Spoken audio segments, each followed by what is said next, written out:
what do I do? My marriage is falling apart and I've got 3 young children and my mum just died. And it was just one of those chance encounters that the universe gives you.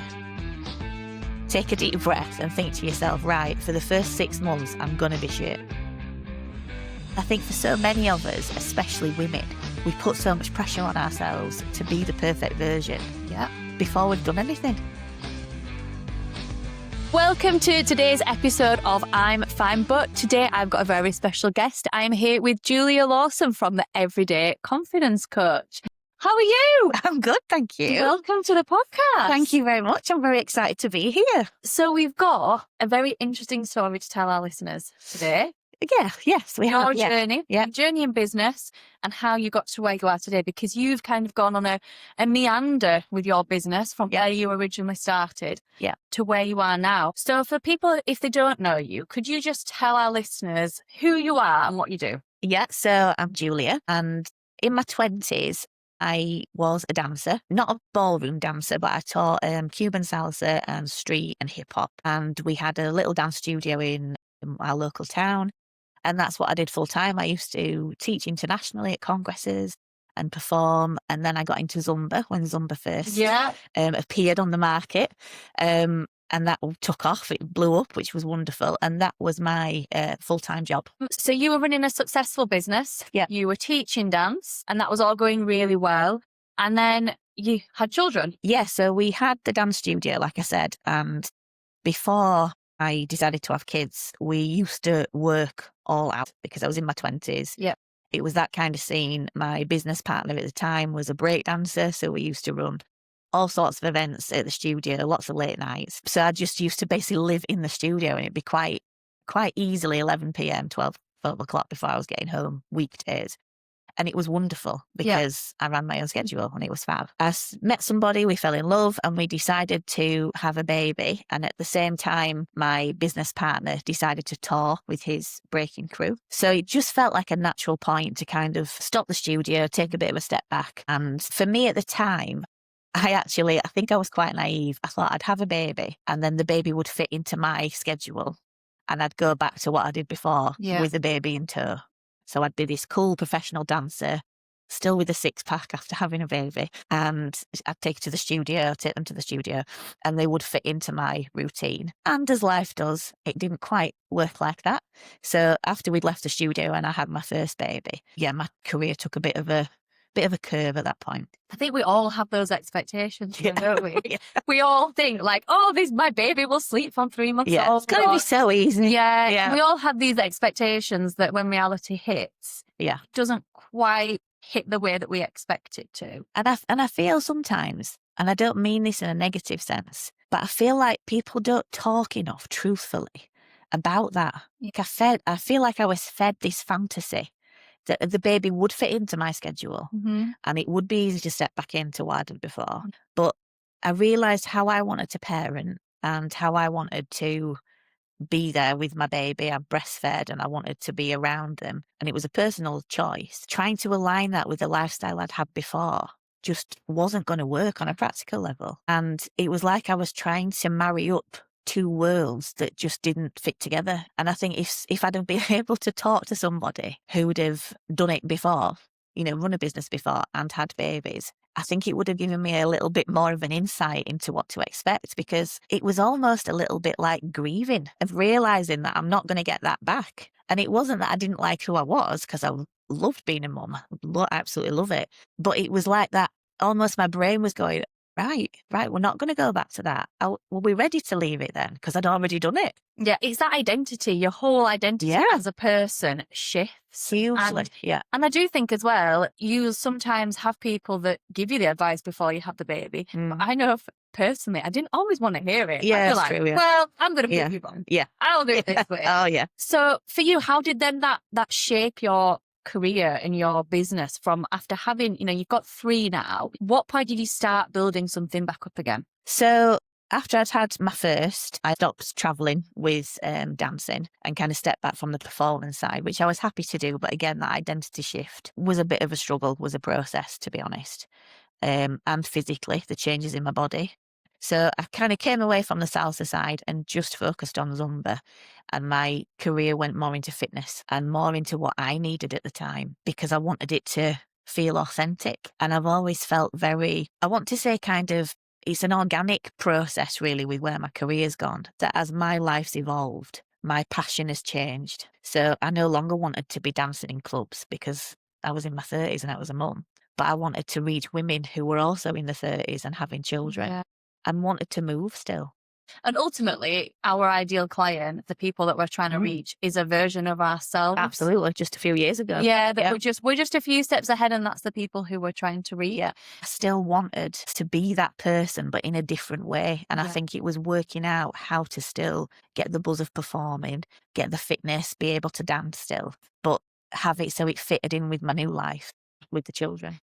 When I look back now, I mean, it had to fit with the children. So it was always school hours or when at the time when they were little, when somebody could babysit and I could sneak out to teach a class for an hour. So it was very kind of ad hoc. It was very much done around the children's schedules. But when I did get to a class to teach, it was time for me. It was my job.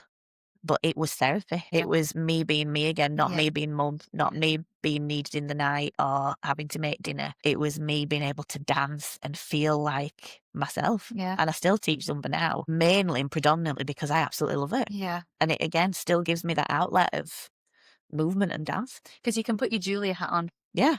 And you can be without the... I'm not mum, I'm not a therapist, I'm not any of those things, which are all wonderful roles to have. But it's just me with the music and I love it. Yeah. And then you had quite a big life event happening. Yes. Which, put you on a different road completely. Yeah. Can you share what happened to you? Yeah. So 8 years ago now, my mum suddenly died. It was very out of the blue. She died of sepsis, which at the time we didn't really know much about. She was the centre point of our family. We were a really close family.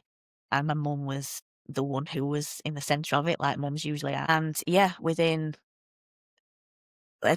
one day, she went from having what we thought was flu and a throat infection to that afternoon she passed away in hospital.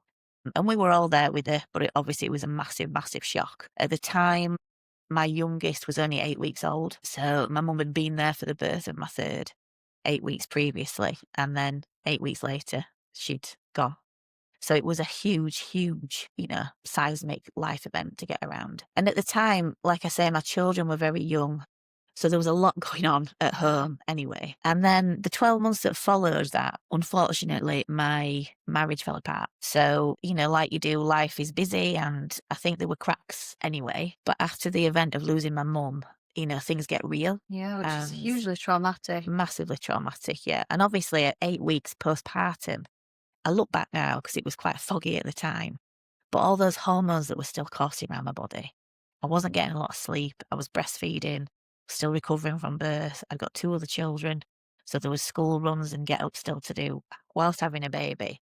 And then dealing with the grief of my mum, who we had the relationship where we'd speak to each other 2 or 3 times a day. We were always texting. So she was constantly in my life. To that not being there, it was huge. And I think I look back now and I can tell over that 12-month period after I lost my mum and my marriage started to crumble, I really became a shell of who I'd been before. And I always talk about this when I coach, actually, when I do public events, that there was a moment that I remember not being able to leave the house to go pick up the kids on the school run. And I was just terrified. And I'd never felt like that before. And now I know it was a panic attack. And I was suffering with panic attacks and anxiety.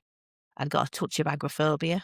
The school run, the noises on the school run used to scare me, the cars. Because I think it was a way of my body trying to deal with the trauma in the noise of life and everything else that I was having to continue to do. There was no choice. I had to feed a baby. I had to get up and dress my toddler. I had to make dinner and lunch because no one else was going to do it. I was their mum. And they were at an age where they needed you to do that for them. Absolutely. And they didn't comprehend the emotions that you were going through. Yeah, massively. And I mean, I have said this a lot, but my children literally saved me during that period because I think if I don't like to think of it any other way, but they gave me a purpose. Yeah. So motherhood became everything at that point. That's all I did. I stopped teaching, I stopped working. Obviously I was on maternity leave anyway. So there wasn't any of that to juggle at that point, but the confident side of me who was instructing and standing on stage felt a million miles away. And I really hit rock bottom. And then when my husband and I separated, now my ex-husband, and it was me and the kids at home, the kind of reality of that set in that, right, it really is just me now. And did that happen over like the COVID period as well? Yeah, we went through lockdown and it was just after. Because lockdown was intense anyway. Very intense, yeah. It was intense for the couples who, you know, had quite a solid marriage and weren't going through grief. Absolutely. And I think we managed quite well at the beginning of lockdown because my ex worked in catering at that time, so he was a chef. And if anybody knows chefing, it's ridiculous hours. It's very antisocial and it's long, late hours. So I was on my own a lot anyway. So I'd kind of acclimatized to dealing with the children by myself because I didn't have any help at that point anyway with school runs and things. But yeah, lockdown was intense and we managed to get through that. But then it was after lockdown when life was hopefully going to go back to normal. It didn't. And we made the decision to split. So yeah, that was a huge, huge turning point. And I've always been a solutions-based person. So I think we're like that as a family. I think, you know, we've been taught that from our parents that if there's a problem, yes, there's a time to sit in it, but then it's right, how am I going to solve this? How am I going to find a way around it? So even at my lowest point, my head took me to a place of how can I fix how I'm feeling? How can I get advice and guidance to get me out of this? So it was about 12, 18 months after my mum had died. And then obviously after the lockdown, when we split, I kind of got to this point where I thought, right, I've lost my mum, I've lost my husband. What am I going to do? Yeah, this whole life that you built is completely recognisable. Completely, yeah. So what part of you, you know, when you were looking for solutions, when you were sort of delving into things, what were you looking for? So I initially started with looking for counselling and therapy because that's all I knew of kind of reaching for help was the counselling side of things. And I just Googled what to do when... I love how much we Google everything. Yeah. I Google doctor. Yeah, Google. Everything. And I just Googled, what do I do? My marriage is falling apart and I've got 3 young children and my mum just died. And it was the most random thing to type into Google. But I was sat on my bedroom floor in the dark while my baby was sleeping, so I didn't disturb her. So I sat on the floor next to the bed and I remember thinking, I've got to find some tools so I can help myself get out of this. Because the main thing at that point was my children. I thought, I can't go under. I've got 3 young children who are literally relying on me. Yeah. And it was at that point that I first found coaching because a divorce coach popped up, a wonderful woman in America. She runs specific divorce and breakup coaching programs. And I bought one of her programs. And that was the starting point to me thinking, wow. That took you, that hooked you in. And you're like, this is a little bit of me. Yeah, because again, I had grief counselling after my mum died and it was talking therapy, which was really effective and I needed it at the time. But I remember thinking, I want you to give me something I can use. Yeah. I want a toolkit. Yeah. So when I'm not in session, I can do something at home to make myself feel better. So if anyone's listening and like for me, I'd never had counselling before. Yeah. Had coaching. What is the significant difference between going to a coach and having counselling? So the main difference is, and there's obviously lots of different types of counselling, and I'm specifically talking about talking therapy here, which is what they recommend for grief. So, and again, at the time, it was great because I needed to talk and get a lot off my chest. But counselling, if you think about where you are right now, counselling will get you to look at and reflect on what's happened in your past. So there'll be a lot of talking about what's happened before today. Coaching, we touch on that as what's influenced us, but coaching is very much about looking forward into the future and arming you with tools to be able to get you to where you want to be. So if you think about almost counselling is looking back and helping you deal with the past, coaching, yes, we take that into account, but we don't dwell on that. And we talk about, right, what do you want to change today to get to where you want to be in the future? Okay, and you really aligned with that, the specific massively. You did. It introduced me to all sorts of things, mindset shifts, boundary work, nervous system, regulation, all that kind of stuff that I'd never been taught, I'd never known about before. It was like every time I did a little bit, it was like I wanted to drink it in because I thought, oh my God, this is so useful. I can teach my kids. This will help them with school. I can share this with my family. This will help them. And everything just felt so relatable. And I'm a massive believer now that I feel coaching should be delivered in schools to everybody. Yeah. Because it literally teaches basic life skills. It teaches you how to have healthy relationships. It teaches you self-respect. It teaches you how to make sure you're not giving too much. And then that kind of lit the fire in me that I thought, wow, if this can help me as much as it has, I want to be able to share this. So what point did you decide I'm going to invest in myself and become a coach? Because it's a big decision. There's a lot of training involved. Yeah, there is. Yeah. Well, actually, I mean, like I said, I did love the counselling. So I immediately thought, because my brain works quite quickly, I'm going to become a counsellor so I can help people, want to be able to talk with people. So I did a course at college, an adult education course, while the kids were at school, and did my level 2 counselling certificate. And I think I might have annoyed the teacher a little bit. Okay. Because I like to ask questions and I like to understand why I'm being taught something. So if they tell me something's a fact, I'll say, well, why? And the tutor was wonderful. And after one of the lessons, she took me to one side and she said, you know what? She said, I actually think counselling might not be the right direction for you. And I was quite shocked because I was like, okay, why do you say that? Am I not doing this right? I said, I'm sorry if I talk too much, ask too many questions. And she's like, no, that's brilliant. She said, but you want to be able to know the tools. She said, and in counselling, there aren't any. It's about opening up. And obviously, like I say, there are different forms of counselling, but specifically talking therapy. She said, I wonder if coaching might be better for you. And I said, what's coaching? I didn't really understand it as in, could I become a coach? And it was just one of those chance encounters that the universe gives you, which I'm a big believer happen absolutely for a reason. And she said, one of my friends trains up people to be coaches, and I really think you should have a chat with her. Why don't you give her a call and just see if it aligns a little bit more than this? Because I was about to go on to do level 3, which was a bigger commitment with obviously with the kids and education. So I set up a call with a lady called Loretta Douglas, who absolutely is amazing. And we just clicked, and it just felt like this is exactly what I want to do. Doing the course gave me so much anyway, because it transformed me again to become somebody that I knew was in there, but had been so buried by all life's shit. And it was like coaching gave me the ability to feel like me again. Yeah. And pulled you back out from that place. It lit a fire in me. You know, it's like, this doesn't sound cheesy when I say it, but it literally transformed my life. It took me back to being me again. And I felt so amazed by it. I did the course, qualified as a coach, and thought, right, I've got to share this. I can't feel this massive shift in me and not share it. Yeah. So now you run that as a solo parent with your 3 children. How do you find balancing all that? Because having 3 children as it is tough, but you are still the one that's there for them. You're picking them up.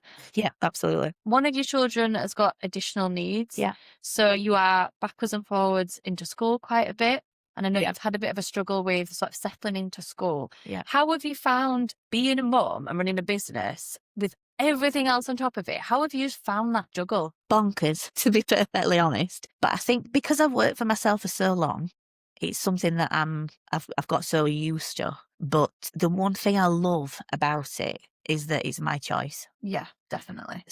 I think you and I were talking about this, that it was a few months ago now, we texted each other, and at 11:30, whilst I was in the bathroom getting ready for bed one night, I was also running invoices because it was just that window of, I remembered I needed to do something. So I jumped on my phone and created a couple of invoices that I needed to do. And it's that kind of setting your own hours, which I know everybody talks about, but when you've got children, it's a vital part of it, because there is no one else to do the school run. It's just me. So I have to be there at 9:00 and I have to be there at 3:00 because I don't have anybody else to step in. So the fact that I can fit my coaching and my Zumba around the children. So I work within school hours, and then I work when they've gone to sleep. I sometimes work random times on a weekend. I don't work too much through the school holidays. I can choose and set when I need to work. So it works for us. And that is such a benefit of it. Everything is a balance, hand in hand, that yes, you can pick those times, but you've got to work to get your clients. Yeah. Make sure you've got that income coming in. Yeah. And I know for me, I have always had another income in our household. So my husband's so supportive, and, we've definitely built our careers and our businesses side by side as they've gone up. But having that extra income does always give you that little bit of safety net. You as a solo parent don't have that other income. How do you find the strain and the stress of having all the financial burden on you? Do you feel that that is a strain on you, or do you feel like you can manage it quite well? That's an interesting question. I don't feel it is a strain, but I do find it stressful, whether those two things make sense together. It's a long time the financial responsibility has been on me, and it's the struggle, absolutely. And I think when you are building a business from scratch, it's having that kind of honesty of there's going to be a time until you make money. Yeah. And that's been difficult, but I'll think about, right, when can I fit another class in? When can I get another client? Could I pitch for a corporate workshop? Does somebody want me to public speak for them?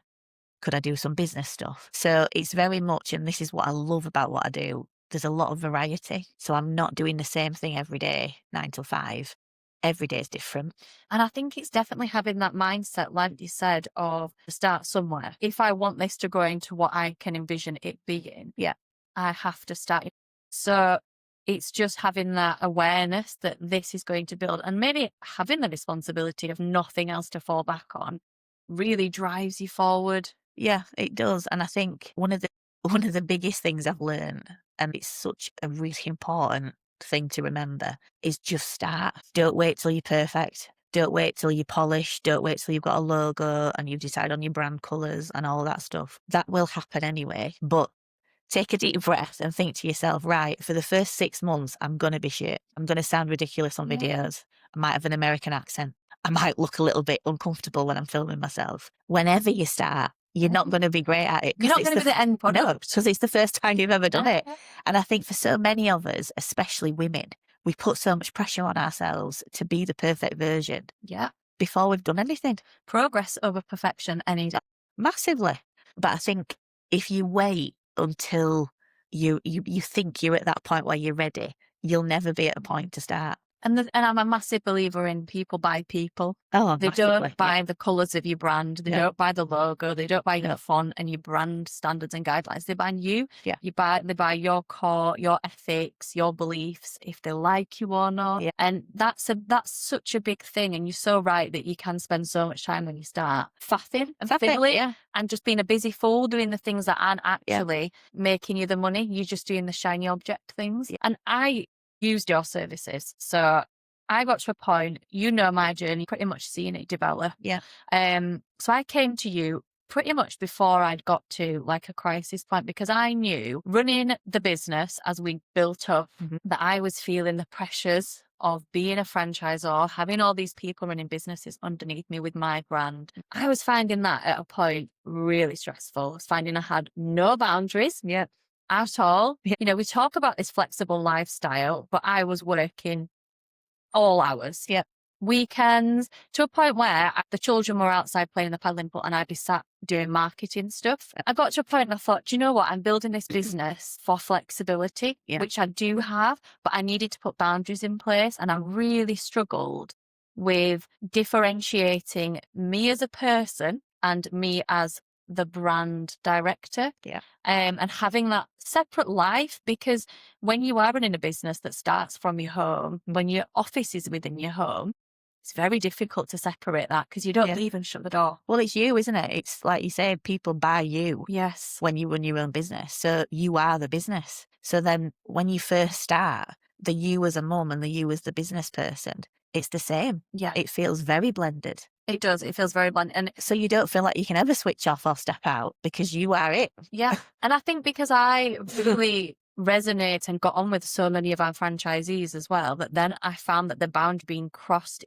And, I came to you for all these different tools that I'm not going to lie, I was skeptical about coaching to start with. I'm not I was not a hippy dippy kind of person.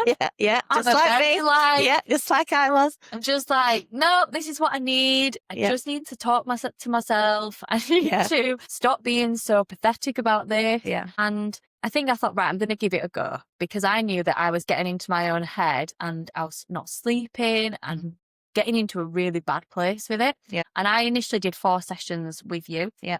To really sort my boundaries out mainly. And you were the one that persuaded me to get a second phone, which my husband came up trumps at Christmas. And I think that word really helped me. And my favourite word is reframe. And I use it all the time. Yeah. And you gave me that word. Reframe so many different things from my initial reaction to a thought on a subject to then going, okay, I'm going to look at it again. And then I'm going to reframe that again. Yeah. And I think you hit the nail on the head when you said you give tools out. Yeah. Because for me, and you've done work with our franchisees as well, you help people understand how they can use these tools and implement them within their business. Yeah. So literally what we say out loud creates the reality that we live in. Yeah. So if you wake up every day and you know, we've all met them, miserable people who are always cup half empty, they live a pretty miserable life. The world's out to get them. Everything's a struggle, everything's difficult. You can take the same situation, but a different person with a different mindset who looks at the cup being half empty. And it's the same life, but it's a very different reality because of the stories they're telling themselves, because of the words they're using. And then also that then ripples out to everything. Yeah. It affects your family, it affects your relationships, it affects your own self-worth and belief. And this might sound a little bit simple because I think I think of things on a very simple level. Like sometimes you say things and I'm like, oh, that's blown my mind. Like, that hasn't even occurred to me. And I think one of the biggest things that I've learned as well is how much we think of things differently. We're both sat on this sofa, but I would describe the sofa as it could be a turquoisey greeny kind of velvety soft one. Yeah. Whereas you might describe it as actually it's quite uncomfortable, and how we both see the same reality, but our thought process is so different. And it's helped me massively in business. You know, you don't know something until you know it. And I think again, for women, it's women who I specifically work with because I feel so passionately about how we are sculpted and guided by culture and society. Yeah. And, you know, there's very much a common theme in lots of clients that I see of people pleasing, imposter syndrome. We are people pleasers all over, because it's the good girl syndrome. You know, to be an acceptable woman, we can't take up a lot of space. We can't be too opinionated. We've got to stay within the lines and behave ourselves. And thankfully, that is the tide, I think, is starting to turn and things are starting to shift. But I'm a massive advocate for take up space. Say what you feel, set the boundaries, you know, believe in yourself. And to say those words sounds so easy, but for so many people, if you had to look yourself in the mirror, actually look in your own eyes and tell yourself you love yourself, say I love you to your reflection in the mirror, the majority of people really struggle with connecting to themselves at their core. And coaching gives you the understanding of why you might struggle, helps you to change it so you can reconnect with yourself, and then gives you the toolbox to go out into your life and think, right, now I value myself. Now I know my worth. I can now set a boundary because I need to save something for me. Yeah. You know, like you did, Rose, I need to set boundaries in my business so there's still something left for my kids. And you are completely right that we are conditioned to not take up space. And it does feel scary sometimes. Absolutely. I know that when I started making waves about how franchising needed to change, and I got quite a bit of backlash of majority of male dominated franchises that actually doing it the way that we're doing it is not the correct way. Yeah. And at first I was a bit intimidated. I was like, oh. And I was like, actually, I don't care. Yeah. Like, I want more women in business. And I want more women to be empowered. And I want more women to be able to access what we've got. So there is no right and wrong way. I think whatever point you're at, there is always room for improvement. I think that's in life, isn't it? Yeah. There's always room for improvement. You know, we can always parent better. We can always be a better friend. We can always be a better leader. And I think, again, it's having that mindset of things are going great, but if you're at a brilliant place with your business, things are really comfortable. How can I then take the next step to make it even better? You don't have to wait until you're at rock bottom like I was. Because yes, absolutely, it saved me. And it was huge for me at that point. So before we finish, we've got a question. If we've got any parents that are listening that are considering either starting a business or they are running a business or it's just getting going, what one bit of advice could you give them? I would say, I think what I mentioned earlier, just start. Just start. Don't wait until you've prepped and written and finished things.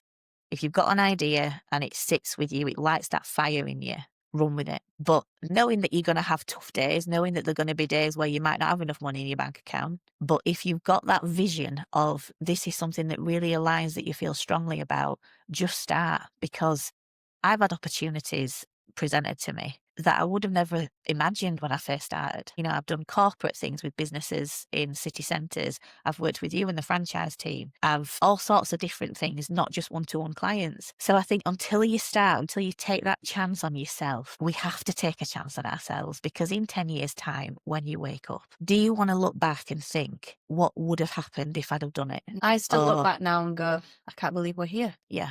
Like, if, you know, like 10 years ago, if you'd have given up when you got 3 people in Baby Beats class and you'd thought, right, I won't do it. You know, think of all the things that wouldn't have happened and the person that you wouldn't have become. Here today. Yeah. And the exciting thing is, when you look at it that way, again, this is a mindset shift. I am so excited for who I'm going to be in 10 years, because I don't know who I'm going to be in 10 years. I know who I want to be, but it's not set in stone. I want to spend time with my children. I want to be happy. I want to be successful. I want a business that sustains my family. And I'm on the path to doing that. Well, thank you so much for taking Thank you. time It's been to fab. speak to us. Please let our listeners know, where can they find you? So most of my activity is on Instagram. So my handle is @theeverydayconfidencecoach, all one word. And I'm always on there, always sharing tips and tools. You've just listened to I'm Fine But. If you're unsure about business or what really matters to you right now, why not take our free Core Values course? It's linked in the show notes and it's a brilliant place to begin. Don't forget to subscribe so you never miss an episode, and you can follow us online at all your favourite social media platforms at Baby Beats UK. Until next time, I'm Rose and I'm fine. But honestly, we're all just figuring it out.